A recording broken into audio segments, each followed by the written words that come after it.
my God, if I die, who's going to wash me? Who's going to like clear out my bank account? But like it's like stupid things like that, but I overthink it, and that it's actually Well, already really. did his will. I do have a will. You guys don't have a will? I haven't thought about it there. I literally have a will. Who wants my debt? I don't think. I have a will with like every single where.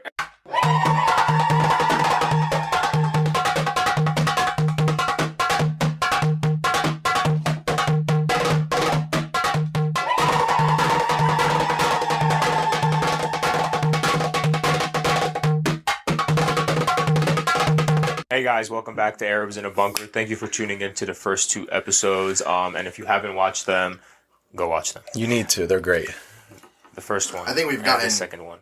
I think we've gotten really good feedback. Oh yeah. We really do appreciate all the feedback we've gotten from you guys, the constructive criticism, the topic points you guys want us to talk about, and all like the good comments that you guys reached out and how much you guys enjoyed it. Really, it was really great. I loved it. But what Jabber said, in all honesty, we are taking your feedback into consideration. We are trying to improve. We are working with budget. We're working with all of that. But in the future, everybody starts off small. So hopefully we get to the point where we want to be, and that is with all your support. So each week, like we said, every Wednesday, we're releasing an episode. And this week, it is about mental health in the Arab community. Arab and Muslim community, taking culture and religion into a factor as well. So this episode is going to be about the stigmas within the Arab community, the stressors of life, etc. And we're just going to delve deep into those.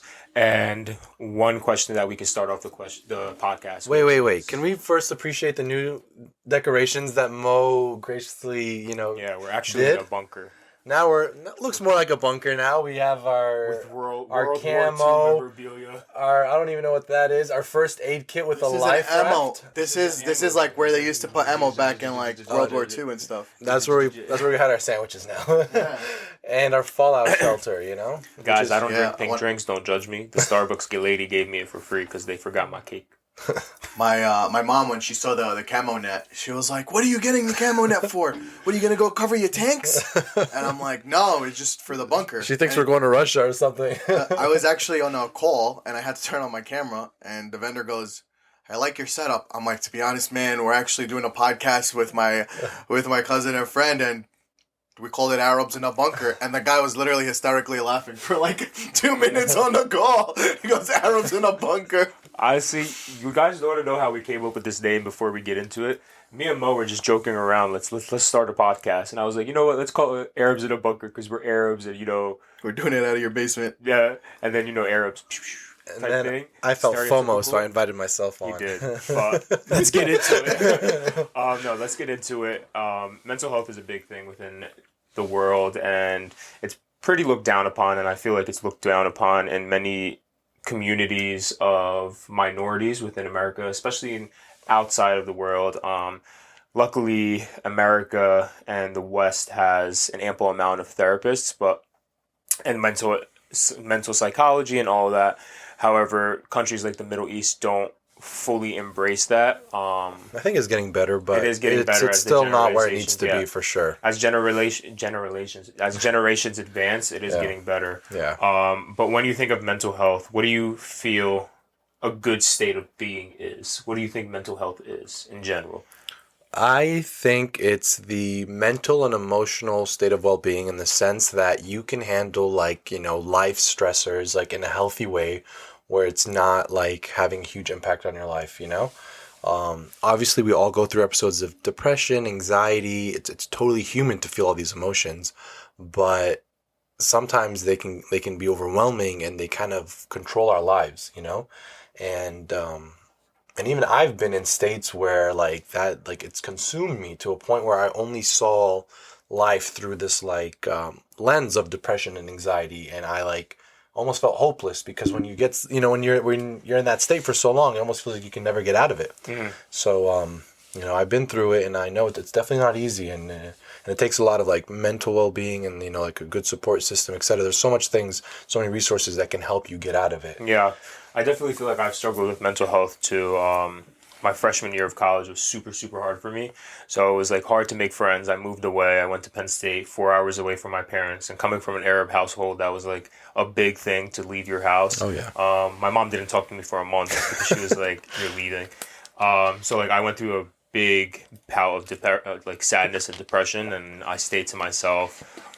So I feel like everybody goes through a certain period of time where they experience some type of mental illness, and it doesn't necessarily mean diagnosable. And that's the issue we're going to talk about today, is the normalization of mental illnesses. I didn't go to a therapist, didn't go to any of that, so I let life take its toll, and that is something we're going to talk about today as well, about us as Arabs and minorities having a difficult time reaching out for help.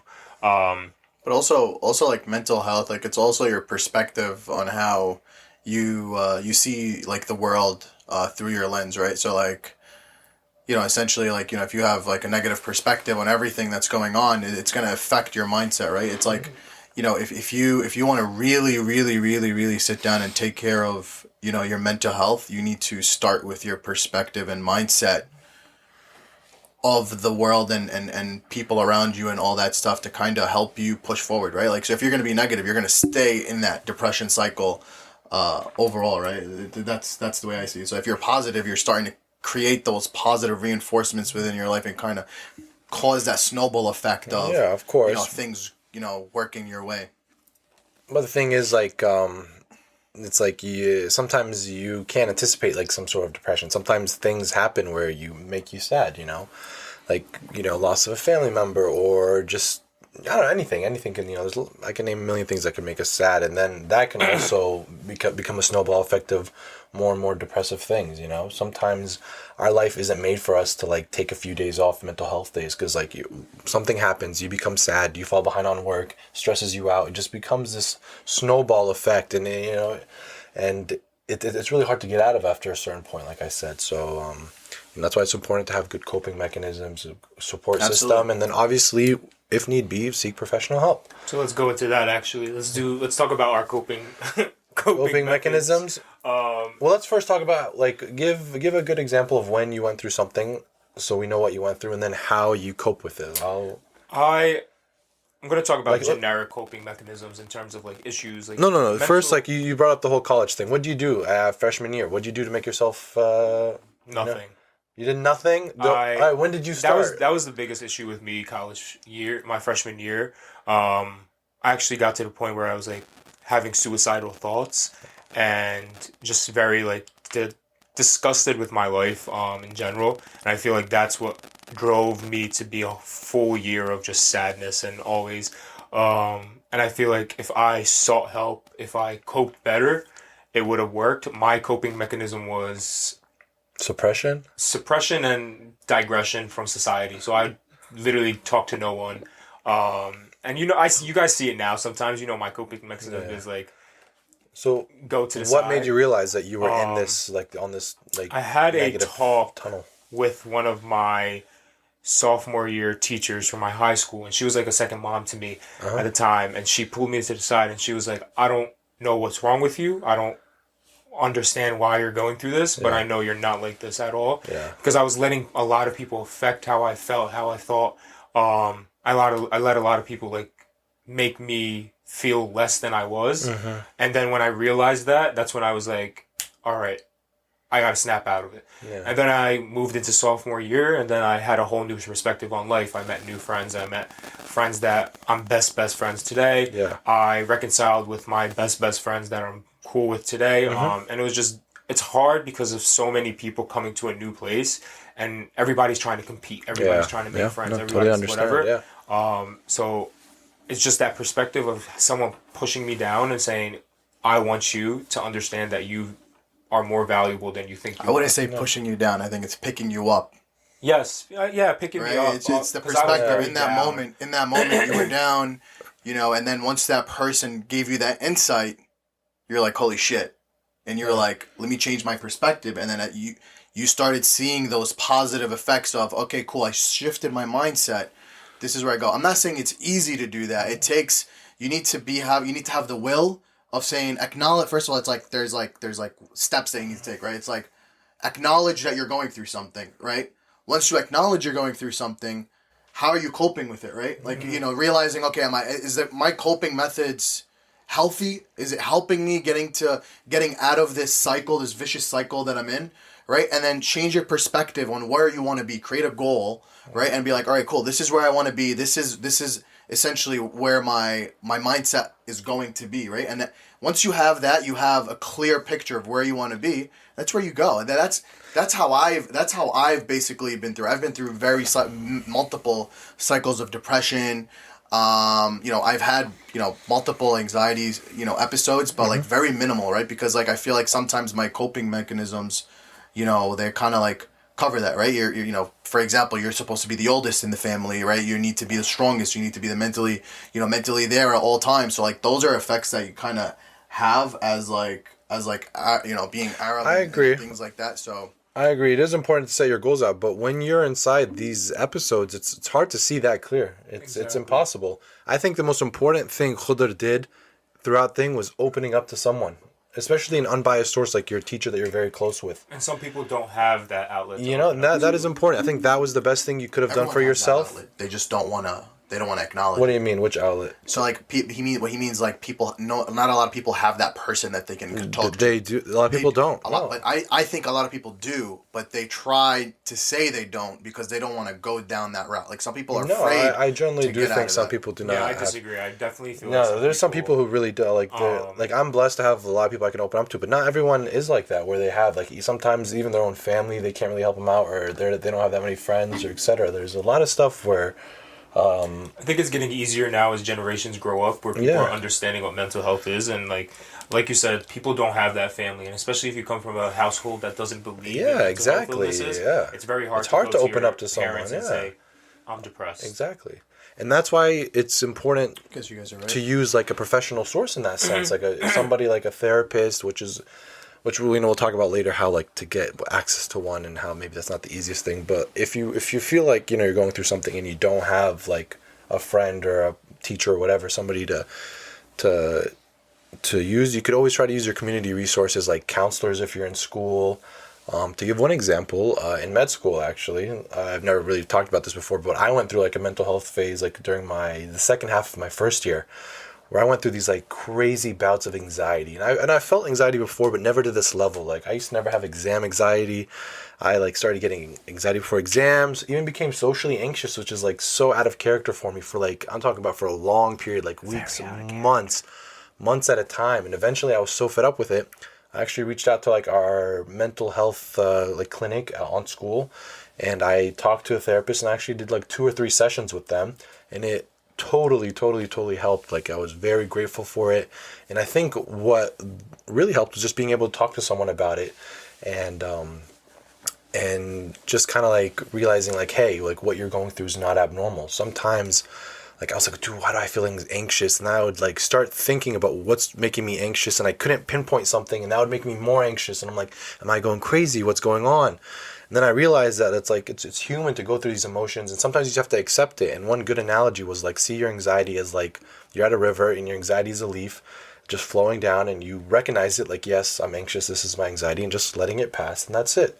You don't have to like think of where did it come from, why is it coming. So I really do feel like some professions, like you said, you were in medical school, well, you are in medical school. Do you feel like some professions need to have mandated therapy sessions? Like for what, for example, like medicine or for what? Like medicine, police officers. I think every field, no matter what it is, whether it's the corporate world, whether it's like the health world, every place there's stress, there's a lot of stuff, and people are humans in the sense that like people go through stuff outside of their jobs or outside their careers that affects their career. So I feel like everyone should have access to mental health professionals or some sort of counseling or resources to help. People manage stress differently. Like, so the same stressors that I might be going through, right, he might not be able to handle, or vice versa. I might not be able to handle, or you. Course. So like everybody's different, right? You just need to know how much you can handle. That's essentially it, right? And like you said, sometimes you don't even realize you're in that, or sometimes you don't realize that you have the resources available to you around you, or you don't. It's kind of just like taking that step. That's essentially what it is. Yeah. right? And- But like, what are coping methods that you guys kind of use when you're going through those cycles? I call them cycles.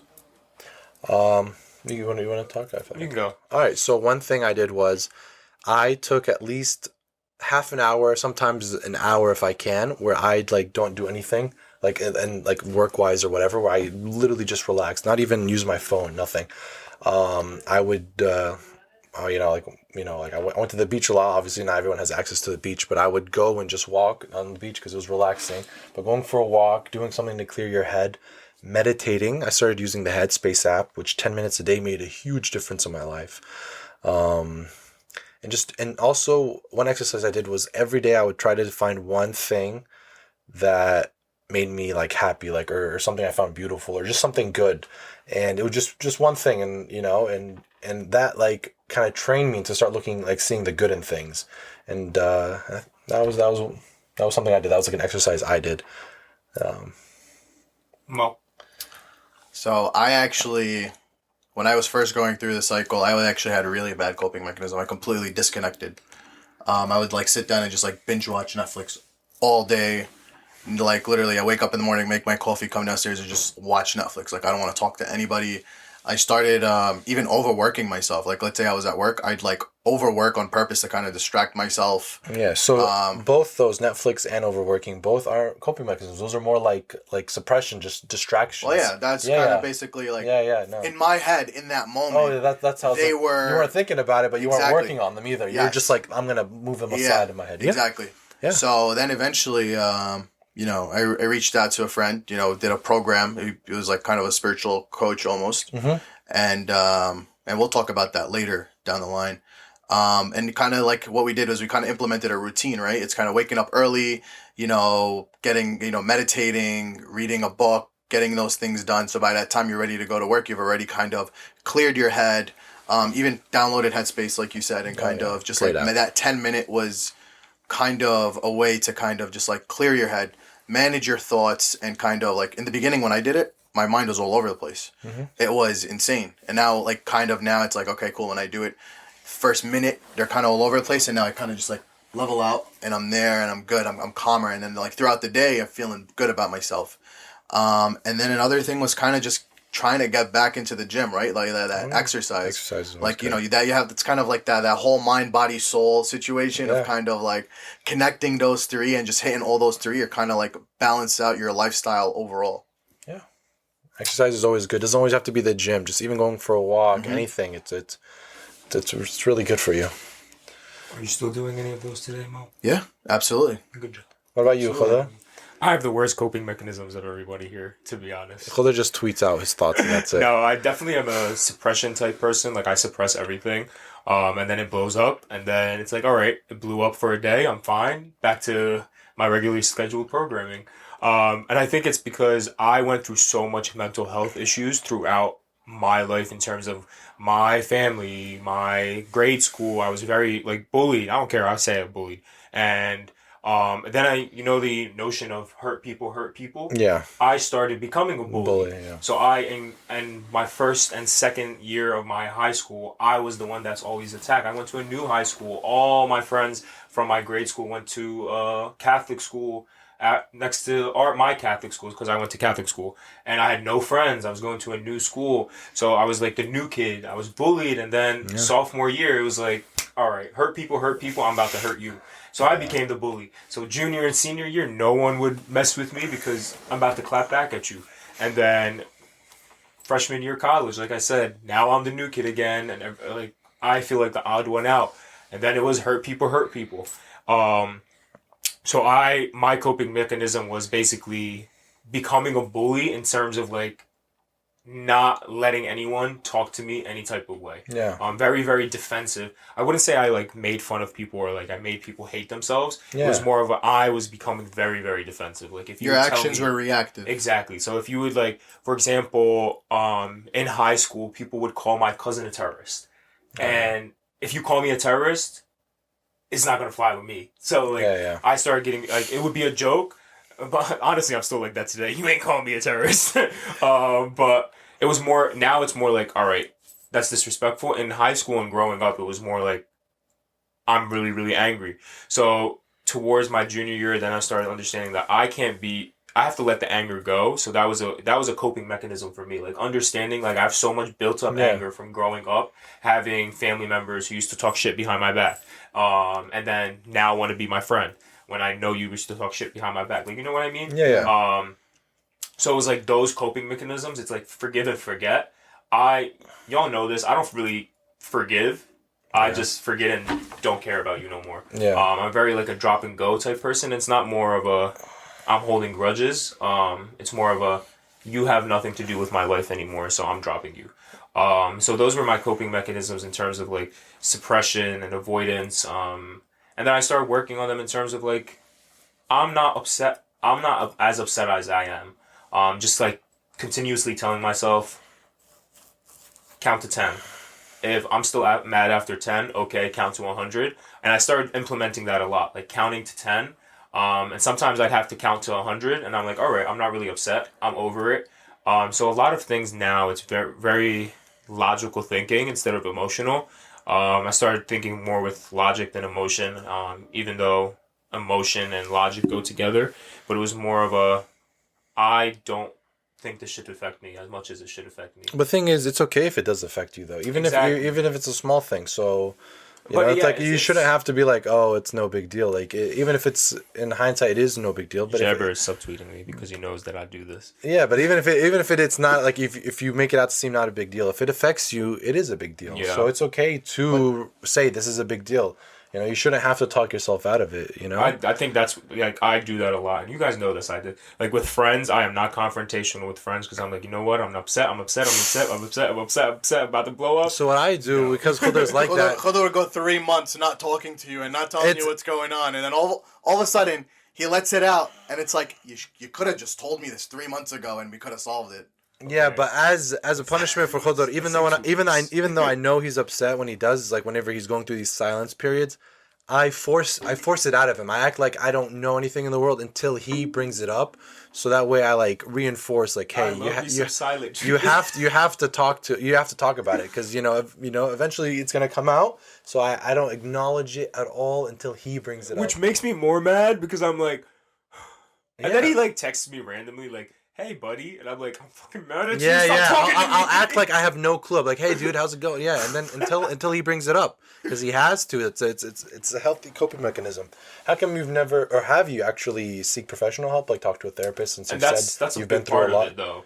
I always tell myself that I have nothing to say to a therapist. Why? You know what I mean? Like I'm too strong of a person to go to therapy. When in reality, I was a psychology major, so it's like it doesn't make sense. But I feel like how do I start that first session with a therapist? And it's very hard in terms of They ask culture. you a few questions and they just talk.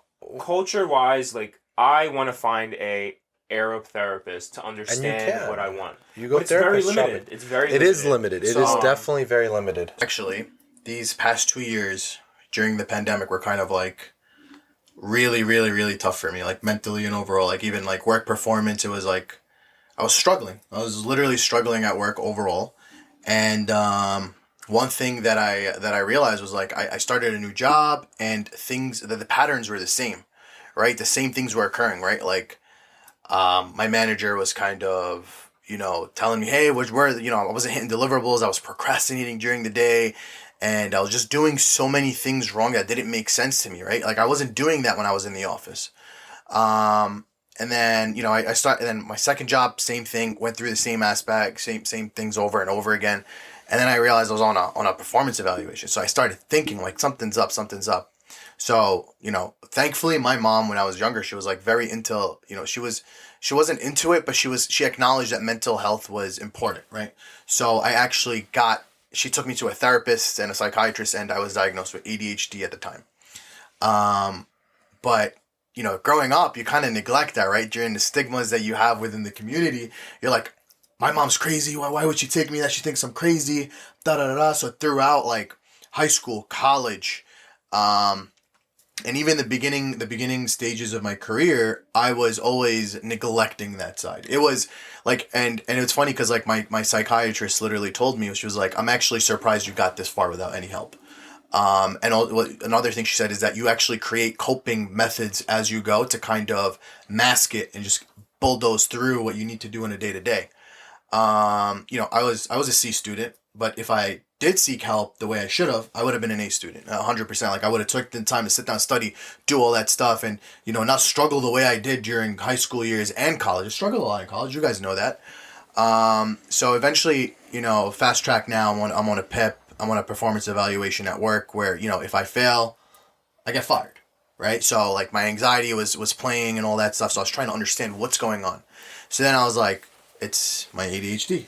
And I sat down, I did some self-reflection, and I started looking for a psychiatrist, and I looked for a psychiatrist first before a therapist, right? Because that's the step that I want to do, and figure out that aspect and then jump into therapy. And, I did that. And I, saw a psychiatrist. I'm seeing a psychiatrist now and a therapist, and just getting myself, and I feel much better. I feel much more sharper. I feel much more confident. Like, I had no confidence the past 2 years, like within work, within, on an intellectual level, mental level, all that stuff. Like I was completely shot. Like it was not healthy for me to kind of keep going that way. So like you said, you seek help, but the whole thing is that stigma, right? Of I don't need help. Like kind of what you said. I'm too strong, mentally strong. You create that image in your head that you're mentally strong. Yeah, you're mentally strong. You're good. But like it catches up to you, I definitely feel like us too as a person, we're like everybody should get therapy. Therapy is the best thing in the world. And then when it comes to you guys don't do it. I'm like, I don't need no therapy because I don't know what you're talking about. Because it's important that you like realize it and acknowledge like, oh, like there's something going on with me. But that just acknowledging it isn't enough. Isn't gonna fix the problem. If you you acknowledge your problems, but like you have to take action, and it is hard. It is hard. Super hard to take action. It is hard, and and figuring out what resource is right for you, what exactly is going on.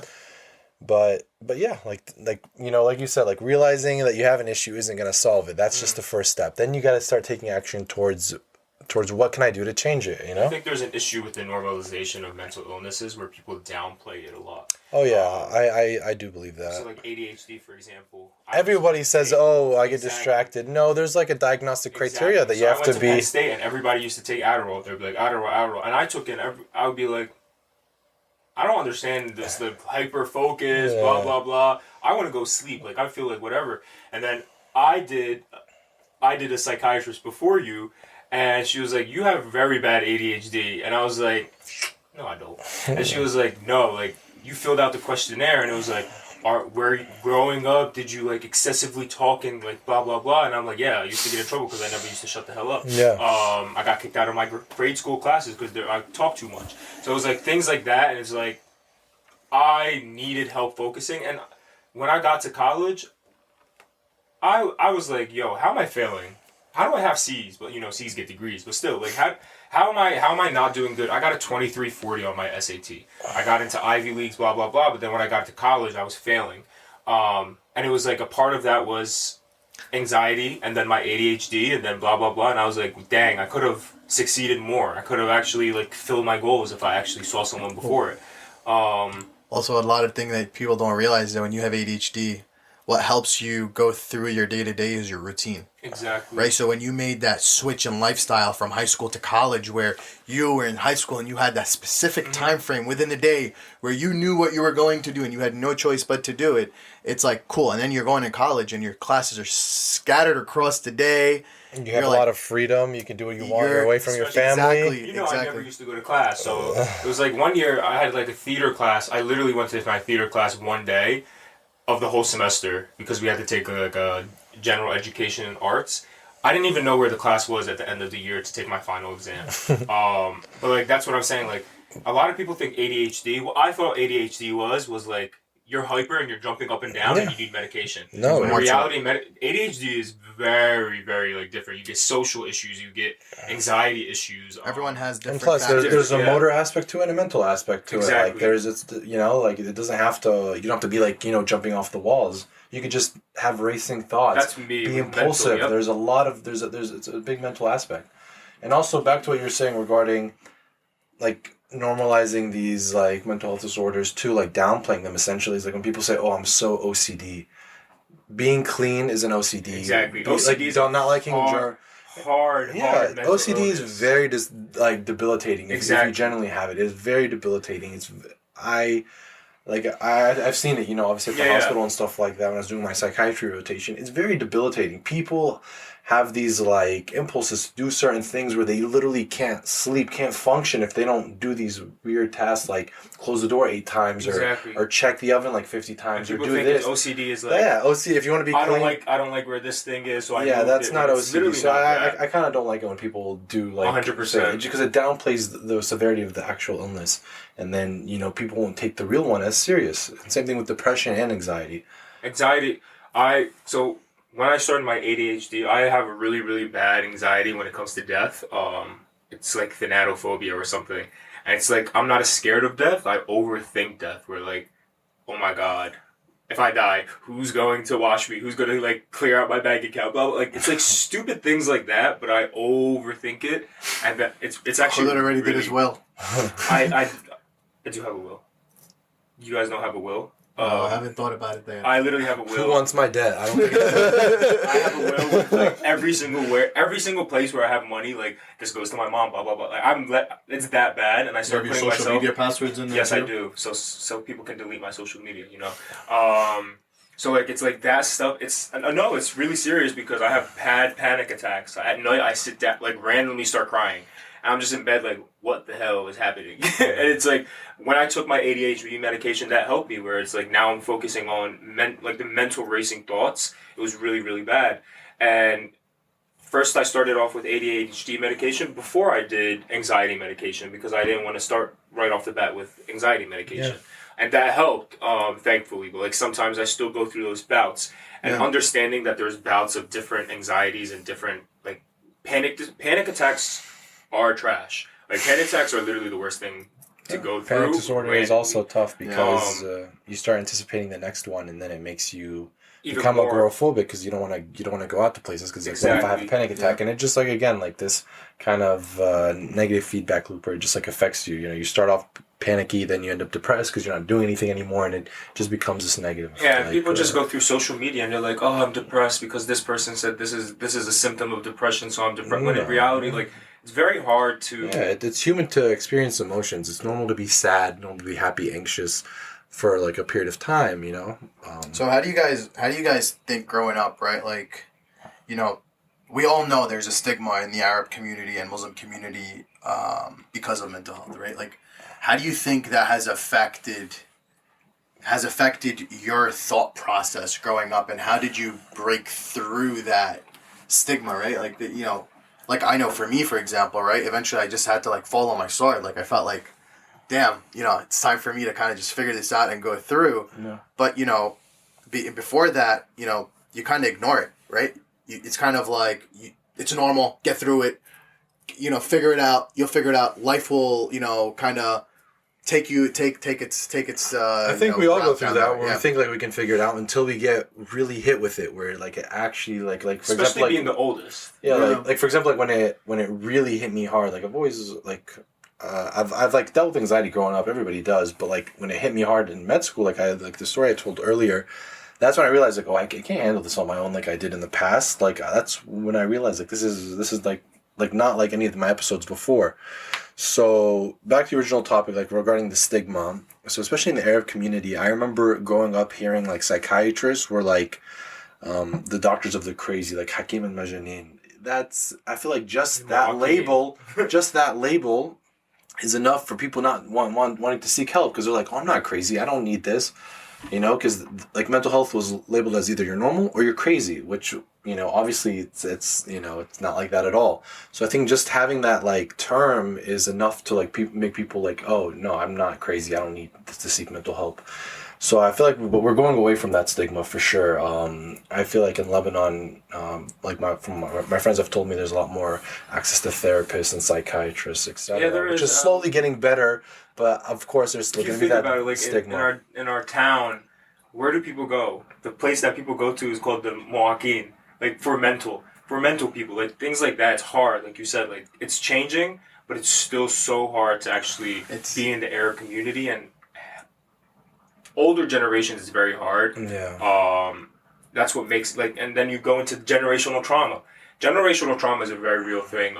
Psychologists are saying that it skips a generation, but then some psychologists are saying it doesn't. It's actually a real thing where you have those anxiety, especially if you come from a refugee immigrants from war-torn countries. That carries off into parents raising their kids, nature versus nurture. My mom had very, very bad anxiety when I used to go out because she said, "Oh, I don't know where you are," blah blah blah blah blah blah. That's generational trauma in terms of anxiety. So she doesn't trust this country because she went through something bad back home. So it grows up to that trauma you carry, and that's why people say everybody should seek therapy because it helps with the generational trauma. My mom actually doesn't go to sleep until all the doors and windows are locked. It's man, just go to sleep. We'll lock it. No, I can't. I need to lock on myself. It's okay, you need to, and now, it's kind of geez, you got to figure it out and kind of break through it. Right. Yeah. Obviously there are a lot of things that play into that, right? Cause the way you were raised, like you said, right. It's there are certain things and not traumas essentially that are transferred over based on what your parents went through and all that stuff. But there are certain things that based on our logic, it just doesn't make sense. And we kind of just don't do it. Right. So this doesn't make sense. Why are we doing it? There have been so many conversations with my parents of why are we doing this way? It's just it doesn't make sense. And it's it's 2021 or 2022. This is how things are being done. We're not living in the 1980s or the 1990s anymore.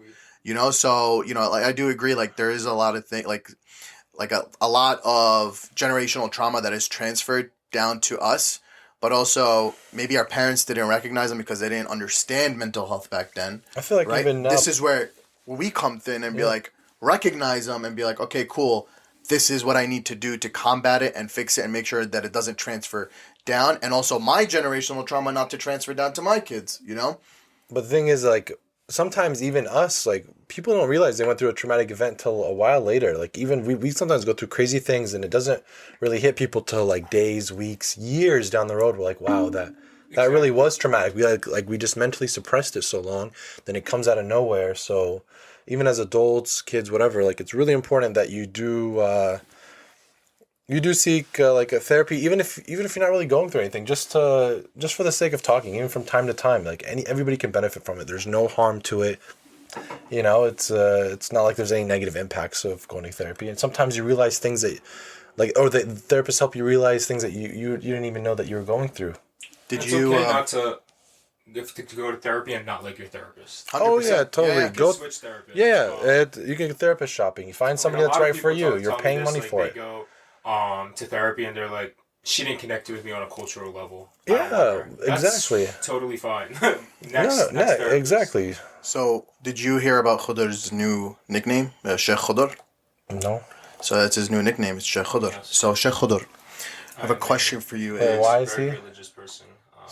And I will figure that out later. But essentially, my question is: do you think religion plays a role in the stigmas created within our community? I definitely do. I feel like a lot of people confuse the notion that if you lack faith, you have issues with mental illness. Yeah. That lack of faith is why you have an issue with. Oh, you're anxious, depressed. You're not reading enough Quran. Exactly. No. And then there's then there's the other side of it is, if you're depressed, go become more religious. Yeah. That will cure you. When in reality, especially in Islam, a lot of people have these connotations where they take religion and they spew it themselves and they base it off one thing, when in reality, the Quran literally acknowledges mental illness. Yeah, 100%. And for example, with Sayyida Maryam, she went through a very big sadness when she was going to give birth to Nabi Isa, peace be upon him, because she was everybody's going to talk about me. What am I going? She had anxiety. Or Nabi Yaqub when Yusuf. Yeah. So not Yaqub. Sorry, Jacob. What? Yaqub is Jacob. Yeah. Who's Yusuf's dad again? Ayub, no? No, Yaqub. Whatever. We get your point, guys. But essentially, we know it, but we're essentially I personally don't think that the religion of Islam has the stigma has anything against mental health. I think the people and the arrogance But even created. take it away from Islam. But Every Abrahamic religion has a very weird connotation when it comes to mental illness, because people in the older generations have this notion that God isn't going to give you a mental health illness if you're close to him. there that goes into more deeper things in the religion of like free will and stuff like that, right?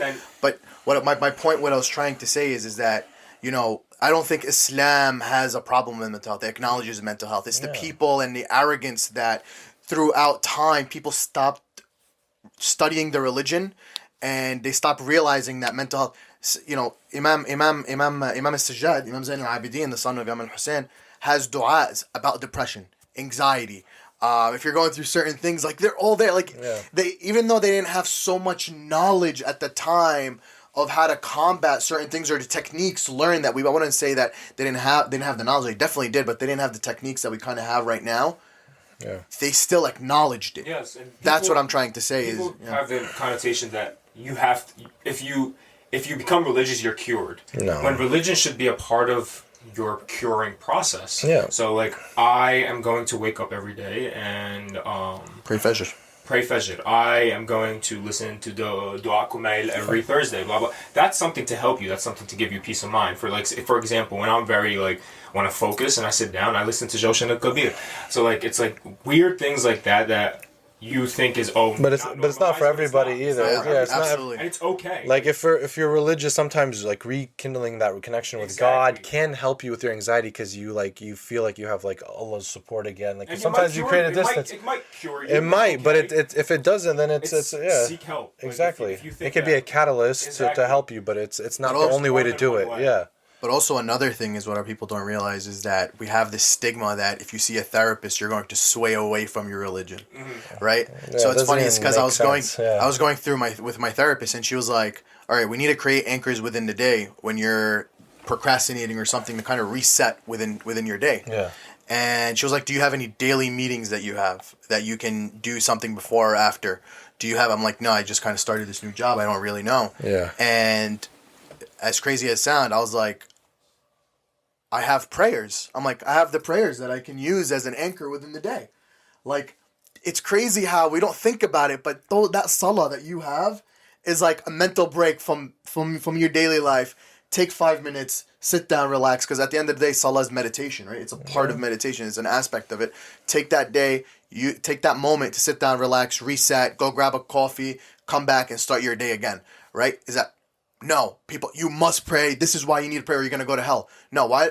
The thing is that we need to shift the mindset, like you said, the perspective of shifting over the mentality aspect of religion. If you do something wrong, you're going to go to hell, compared to, hey, Allah loves you. Let's do things because, we love Allah or Allah loves us. For that perspective, you're shifting that negative stigma from the religion over to a positive aspect, right? Yeah. And that's what a lot of people don't realize is that the way you're taught the religion is a stigma in its own, and that people don't realize is like, okay, let me shift my mindset. Let me shift my mindset, right? Like they say there's 3 types of believers, right? The fearful believer who's always fearing Allah. I'm not going to do those sins because that, right? Then you have the merchant believer who sits down and calculates, like there's a hadith that say, hey, if I do this, I get 1,000 blessings, right? And he kind of has that transactional aspect with Allah. Right? And then there's the one that loves Allah, right? They're doing things because of true intent, not true intention, but they're doing it because of love, right? And it's crazy because, like, let's say I'm not doing things now because my mom told me, if you don't pray, you're going to go to hell. I'm doing it because I want to connect with Allah. I want to do it because, I want to gain those blessings in a more loving aspect, right? It's kind of shifting that perspective, kind of like shifting from that negative perspective of life and onto that positivity aspect that we need to kind of push ourselves through out of certain. That's kind of with everything in life, kind of like even religion, work, whatever. If somebody's like forcing it upon you, you don't want to do it. Like, for example, like I'll be ready to clean my room, right? And then my mom comes in, clean your room. All of a sudden, I'm not in the mood anymore. I'm like, man, I don't want to clean it anymore. Even though mentally, like before, I was ready to clean it because I wanted to. But now somebody's forcing it on me. I'm like, I don't want to anymore. I'm very, you know what I mean? That's how it is with everything, forced. not just religion, school, work, everything. If anything's forced, it just makes you less inclined to do it. You're like, I don't want to do it anymore. Especially if you're like stubborn. Like, yeah. My mom forces me to do something, we're about to fight. yeah. But you made really good points. Did. Yeah. You know what's actually funny? The notion that I grew up around, thankfully it wasn't my family, but it was like a lot of like extended family of people saying, if you commit suicide, you're going to burn in hell. There's no such thing as depression. There's no such thing as people killing themselves because of depression. They just do it because they're bored.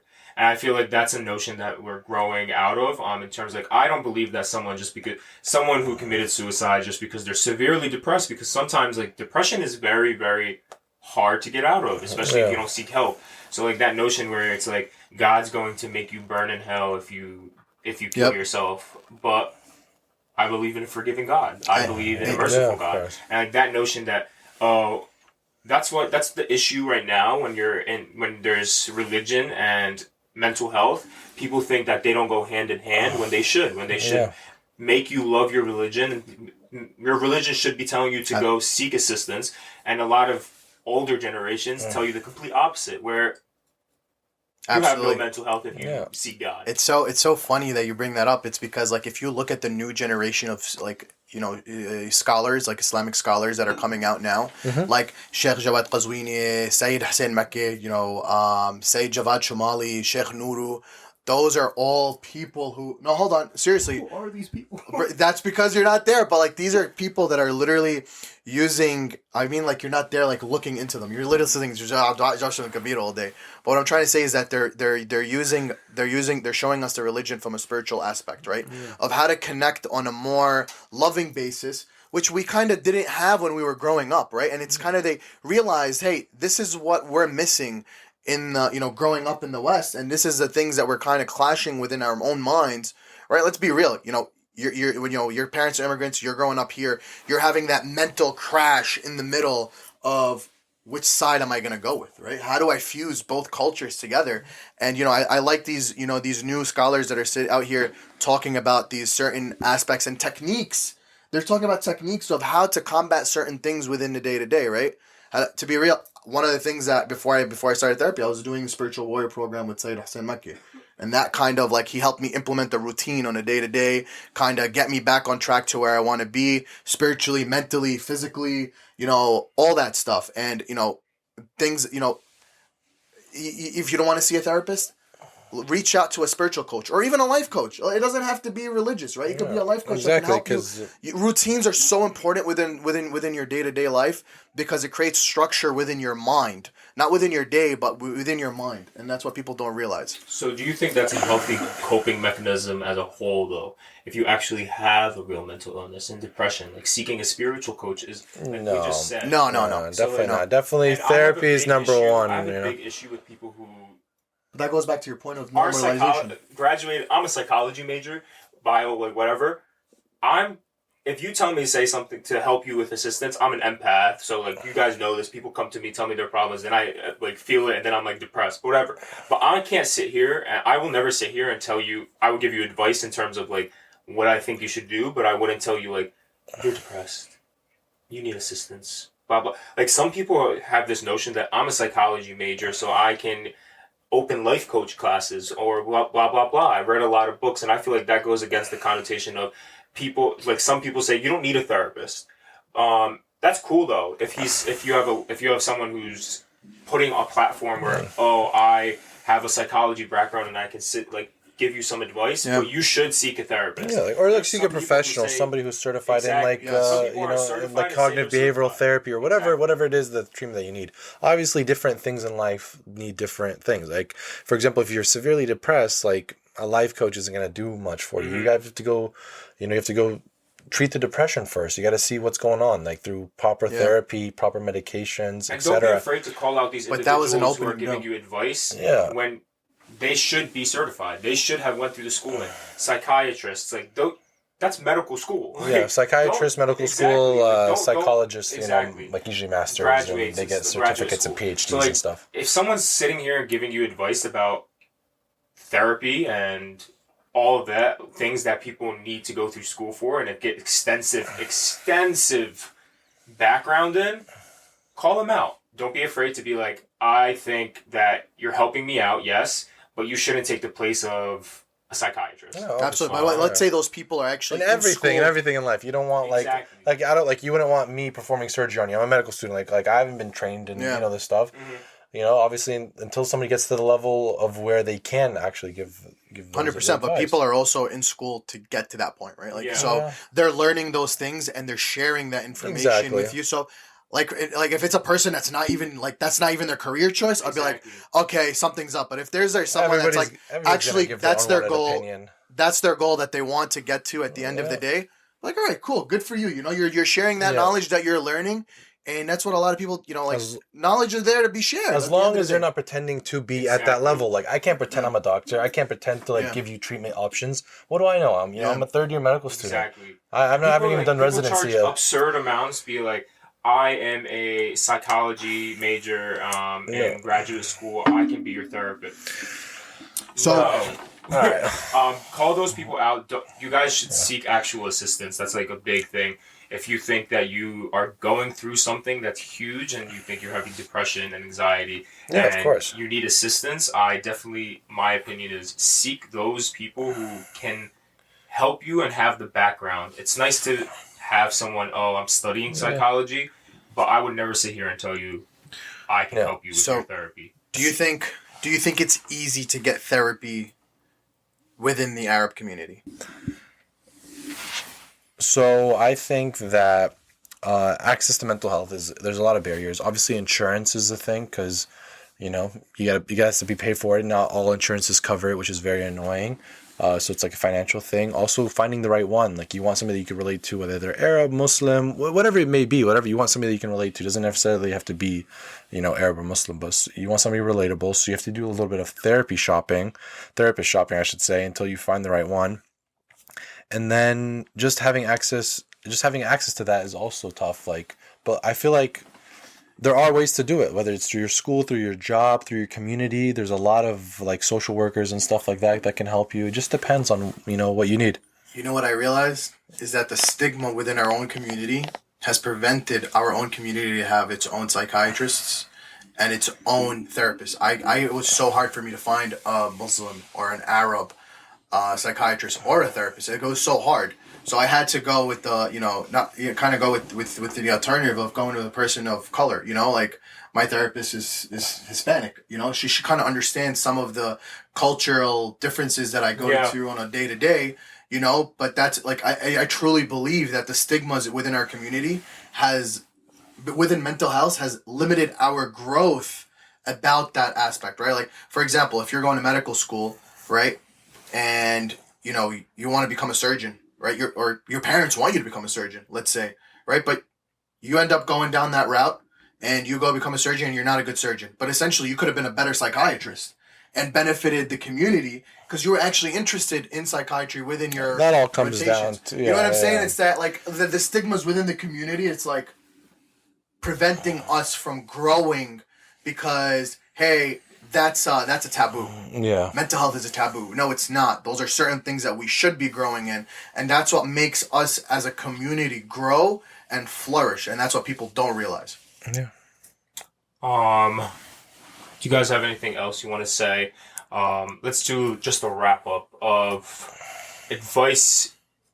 Mind you, this is not advice that we're giving people to help you with mental illnesses, but advice that we went through or what we do, or talking points in terms of understanding the actions to take, and so we can wrap up. But one thing I want to say that we are a Arab Muslim podcast and Arabs in general. If you have any connections to any resources in terms of helping people receive psychological help, so if you know a therapist, or if you know a psychiatrist or psychologist or anyone like psychologist, to assist you, let us know. We want to add those to our page. We want to show people that you can get support here. Because that is helpful. If you're a spiritual leader and you want to assist people in terms of they want to get closer to God and they think that it would help them, let us know. Things like that. Even programs that are out there, probably, nonprofit organizations that are there that are under the radar that nobody really knows about. If you guys know any about those, just please send us our way. We'll definitely make a post about it and let everybody know about it. Those are serious things that, I think we as a community need to grow about. Exactly. And if you're like struggling and going through a lot, feel free to reach out to us, and we will tell you what the information that the people give us, and we'll try to help guide you towards towards a solution for what's Don't going be afraid on. Of us. We're very good. Feel free to DM us or whatever you guys want. We'll be more than happy to help. What's advice that you kind of would relay from your aspect of like things that you've went through, and how do you think you can like? I got you. Yeah. Like I said, it's totally human to feel emotions. Nobody's gonna be happy their whole lives, but also no one's gonna be sad their whole lives or anxious. I know sometimes when we get inside these depressive and anxious episodes, we think we're going to be stuck like that forever. We only see the future like that. We can't imagine anything else without this depression and anxiety. And I promise you, it's not always going to be like that. And you will get out of it, and things will be better as long as you take action. And, like I said, we're more than happy to help. And hopefully this podcast helps you, motivate you to seek help. Yeah.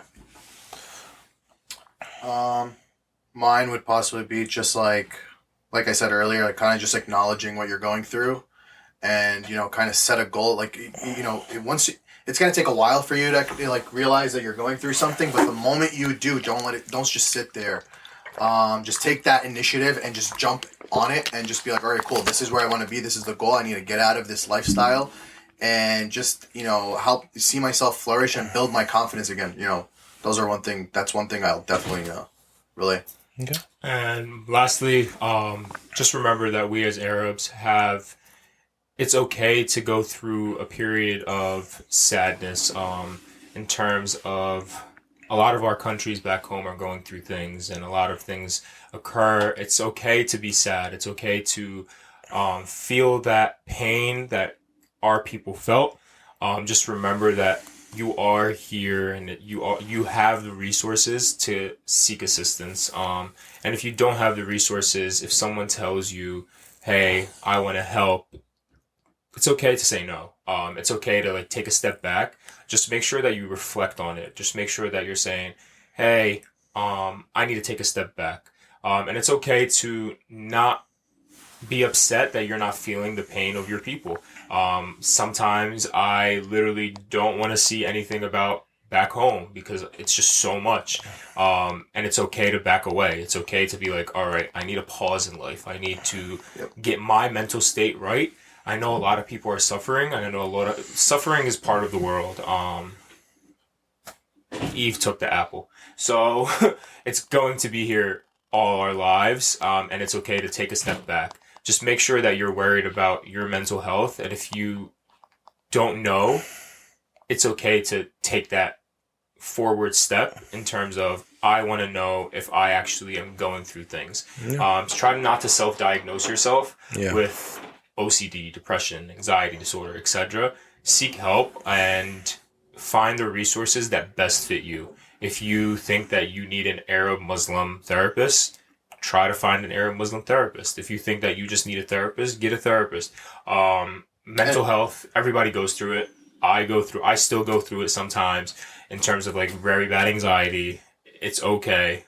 You can be very euphoric. Like Jabber can be sitting here and check up on your friends, and see what they're going through. If you have a good friend group, sometimes the funniest one in the group is the one that's hurting the most. So that's like a big thing. Like, he can be jumping up and down for joy every day, and I'll be like, fine, he's happy, but at the same time, he's struggling. So just check up on your friends is my last thing from me, and check up on your loved ones. And it's okay if you need to drop family that is toxic, drop friends that are toxic, drop anyone that's toxic. Or even social media, Exactly. etc. Anything that's like bringing a negative impact in your life, delete it or take a break from it. It's okay. Restart it, because at the end of the day, social media, the things that you like and the things that you're consuming, it all affects us. Whether we, even if it's at a subconscious level, all the bad news we read, everything, it really does affect But not us. even that, but like social media comes to a point where it's like whatever you're exposing yourself to is what you're going to feel. So unfollow those pages that are not making you feel good, and follow the ones that are going to make you feel good. Like that's what it comes down to. Social media is a tool that's there, and you need to figure out what you want it to be at the end of the day. But yeah, guys, thanks for listening. If you guys have any questions, like, comment, subscribe, and Urban Bunker. There you go. Yeah, and feel free to reach out. Feel free to reach out if you guys need help with anything. Thank you so much. Reach out to me, guys. Bye. DM me.